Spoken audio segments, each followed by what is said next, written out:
ایسے نہیں ہوگا. تو سر یہ فرق دیکھ لیں. اس لیے آپ دیکھیں کہ پڑھا لکھا طبقہ اس میں کیسی چینج آتی ہے, وہ بات سن لیتا ہے. اور اسی لیے مولوی پڑھے لکھے بندے سے چالو بھی بڑے ہوتے ہیں. یہ ہمارے ساتھ ایک حادثہ ہو چکا ہے. یہاں ہمارے سیلنگی میں ایک بھائی تھے, عثمان بھائی کے وہ کزن لگتے ہیں. ہاں, تو وہ بیچارے ریورٹ ہوئے نئے نئے, تو وہ اب دیوبندی, ان کے والد صاحب کٹر دیوبندی, دیوبندیوں کا بہت بڑا مدرسہ. تو انہوں نے سنت کے مطابق نماز شروع کی, تو وہ جناب ان کا جی طرح منڈا تے گمراہ ہو گیا. مفتیوں کو پہلی فکر پڑ جاتی ہے.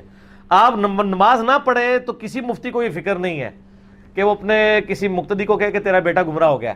آپ نماز رفع الدین سے پڑھ لیں تو وہ گمراہ ہے. یہ فرق دیکھا آپ نے؟ اچھا, تو ان دنوں, یہ بہت پرانی بات ہے, 7-8 سال پرانی بات ہے. ان دنوں میں پھر بھی کبھی کبھار رسک لے لیتا تھا علماء کی خدمت میں حاضری کا. اب دور دور سے اسلام کرتے ہیں. تو وہ یہ لوگ مجھے لے گئے. اب مجھے پتا تھا کہ ان کے ساتھ ڈیل کیسے کرنا ہے, کیونکہ آپ کو پتا ہی, مجھے یہ پتا ہے کہ یہ دنیا کے پروفیسر تو ہے نہیں کہ میں ان کو کوئی بات بتاؤں گا تو مان لیں گے. تو اس کے لیے آپ کو بڑے طریقے سے چلنا پڑتا ہے, پڑھے لکھے طریقے سے. اور پڑھے لکھے لوگوں کے یہ قابو آتے ہیں. ان کو نہیں پتا تھا کہ میں انجینئر ہوں یا اس طرح دنیاوی طور پہ پڑھا لکھا بندہ ہوں. ان کا جی اس طرح ایک منڈا کنڈا ہی ہے. اچھا جی, وہ جب بیٹھے تو وہ انکل جی بیٹھ کے, ان کی داڑھی نہیں تھی, عام دیوبندی تھے جن کا وہ بیٹا تھا, بیٹے نے داڑھی رکھی ہوئی. تو وہ بڑے اچھے طریقے سے ماشاءاللہ ماشاءاللہ جو ایک سٹائل ہے, تو مسکرا کے ملے. اور یہ وہ ہمیں تو پتا تھا تھوڑی دیر بعد یہ مسکراہٹ جھاگ میں بدل جائے گی, یہ ہمیں پتا ہوتا ہے کیونکہ کئی دفعہ ایکسپیرینس ہوا ہے. وہ کہتے ہیں کہ میں نے کہا جی بتائیں حضور. ان کا جی آپ نے کس طرف ان کو لگا دیا. میں نے کہا جی بات یہ ہے کہ ہمیں آپ سے بنیادی اختلاف ہے کہ آپ کے عقیدے کتاب و سنت کے مطابق نہیں ہے. رفع الدین تو چھوٹی چیز ہے, ہم آپ کے عقیدوں کو غلط سمجھتے ہیں, آپ کے بزرگوں کے عقیدوں کو غلط سمجھتے ہیں. حضرت ابراہیم علیہ السلام نے کہا تھا نا, انتم وآباؤکم فی ضلال مبین, تم بھی گمراہ, تمہارے بزرگ بھی گمراہ. تو ابراہیمی خون ہے, ٹھیک ہے نا. ملت ابیکم ابراہیم هو سماکم المسلمین من قبل وفی ھذا ما کان ابراہیم یہودیا ولا نصرانیا ولکن کان حنیفا مسلما وما کان من المشرکین. جو مشرک نہیں ہوتا سر وہ دلیر بہت ہوتا ہے, مشرک بزدل ہوتا ہے. تو وہ کہنے لگے کہ جی کون سے عقیدے. میں نے کہا جی آپ المحند علی المفند لے کے آئیں نا ذرا. اب المحند المفند کا تو انکل جی کو نہیں پتا تھا نا.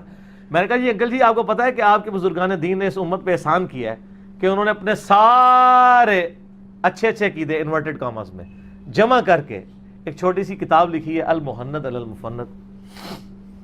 تو سر المحند کا راگ ہم 7-8 سال سے لاپ رہے ہیں.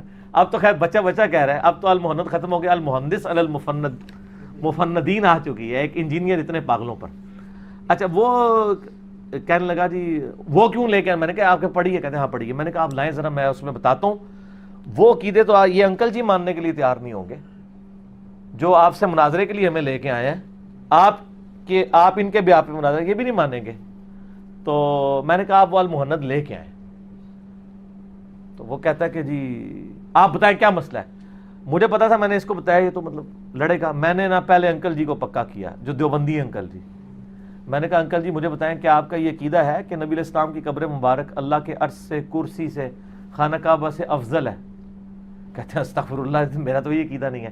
میں نے کہا جی یہ جو بزرگ ہے نا, ان کا اور ان کے بزرگوں کا یہی عقیدہ ہے.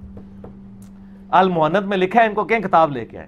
میں نے انکل جی کو فرنٹ پہ کیا, بس یہ بات کرنی تھی. میرے بزرگوں کے خلاف بولتا ہے, میرے بزرگوں کا ایک ایک لفظ ٹھیک لکھا ہوا ہے. میں نے کہا انکل جی ان کے بزرگوں کا جو ایک ایک لفظ ٹھیک ہے آپ اس سے ایگری کرتے ہیں؟ وہ کہتے ہیں نہیں یار میرا یہ عقیدہ نہیں ہے. میں نے کہا ہمارا ان سے یہ اختلاف تھا, اگر آپ کہتے ہیں ہم یہ والا عقیدہ رکھ لیں. کہتے ہیں نہیں یار یہ تو نہیں ٹھیک. میں نے کہا پھر اب کہتے ہیں اب کوئی بحث کا فائدہ ہی نہیں ہے. اٹھ کے چلے گئے. اس کے بعد انہوں نے اپنے بچے کو کچھ نہیں کہا, کام ختم ہو گیا.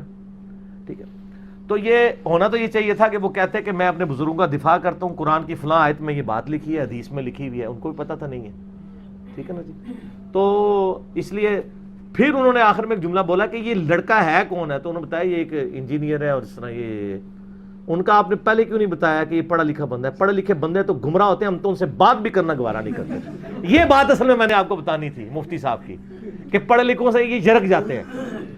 کیونکہ ان کو پتا ہے کہ جب ان کو کاٹنے لگیں گے نا یہ پہلے گھیچی پکڑ لیں گے ہماری، ٹھیک ہے نا، وہ دانت کھلے ہی رہ جائیں گے ایسے کر کے، ٹھیک ہے نا، تو وہ دانت بند نہیں ہوں گے، ٹھیک ہے، یا بند ہوں گے تو یہ پہلے ہی پکڑ لیں گے، کھول نہیں سکیں گے۔ آپ کو پتا ہے بگر ماس جو ہے نا 3000 پاؤنڈ کی طاقت سے یہ اپنے جبڑے بند کرتا ہے، لیکن کھولنے کی طاقت اس کی بہت کم ہے۔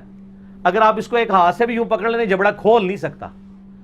3000 پاؤنڈ، 1500 کلو گرام وزن آپ اٹھا سکتے ہیں؟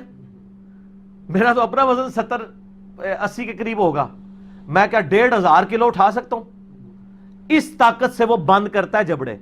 تو دنیا کا کوئی جانور اس کے جبڑے بند کرنے سے، کوئی انسان بھی اس کو روک نہیں سکتا، لیکن جو اس کی کھولنے کی صلاحیت ہے نا وہ اتنی کم ہے کہ اگر آپ اس کو ہاتھ سے یوں پکڑ لینا، دیکھیں یہ اللہ کی یار یہ بھی قدرت ہے، اس کے جبڑوں میں یہ طاقت نہیں کہ آپ اس کو ہاتھ سے پکڑ لیں اور یہ جبڑے کھول سکے۔